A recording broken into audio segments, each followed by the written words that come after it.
കോഴിക്കോട് വടകരയിൽ 9 വയസ്സുകാരിയെ വാഹനമിടിപ്പിച്ച് കടന്നുകളഞ്ഞ സംഭവത്തിൽ പ്രതി ഷെജിലിന്റെ അറസ്റ്റ് രേഖപ്പെടുത്തി. വിദേശത്തായിരുന്ന പ്രതിയെ കോയമ്പത്തൂർ വിമാനത്താവളത്തിൽ വെച്ചാണ് അന്വേഷണ സംഘം പിടികൂടിയത്. രാത്രി 8 മണിയോടെയാണ് പ്രതിയെ വടകരയിലെത്തിച്ചത്.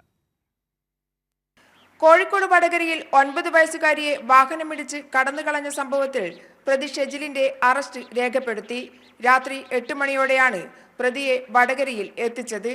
കഴിഞ്ഞ വർഷം ഫെബ്രുവരി 17-നായിരുന്നു വടകര ചോറോട് വെച്ച് റോഡ് മുറിച്ചു കടക്കുന്നതിനിടെ കണ്ണൂർ മേലേച്ചൊവ്വ സ്വദേശിനിയായ ദൃഷാനയെയും മുത്തശ്ശി ബേബിയെയും പ്രതി ഷെജിൽ കാറിടിച്ച് തെറിപ്പിച്ച് നിർത്താതെ പോയത്.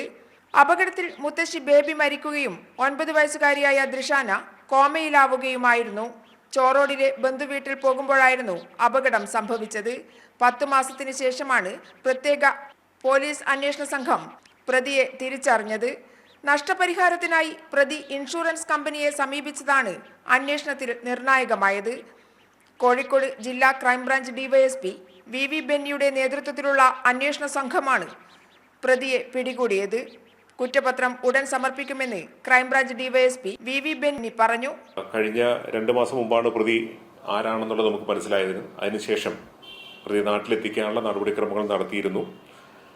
എന്നാൽ റെഡ് കോർണർ നോട്ടീസ് വഴി മാത്രമേ നമുക്ക് എത്തിക്കാൻ സാധിക്കൂ എന്നുള്ളത് കൊണ്ട് കുറ്റപത്രം സമർപ്പിച്ച് വാറണ്ട് ശേഖരിക്കാനുള്ള രീതിയിലായിരുന്നു അന്വേഷണം പോയിക്കൊണ്ടിരുന്നത്. അന്വേഷണം ഏതാണ്ട് അവസാന ഘട്ടത്തിലാണ്.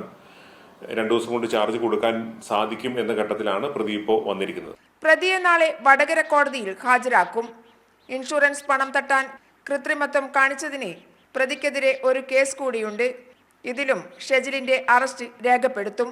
കൈരളി ന്യൂസ്, കോഴിക്കോട്.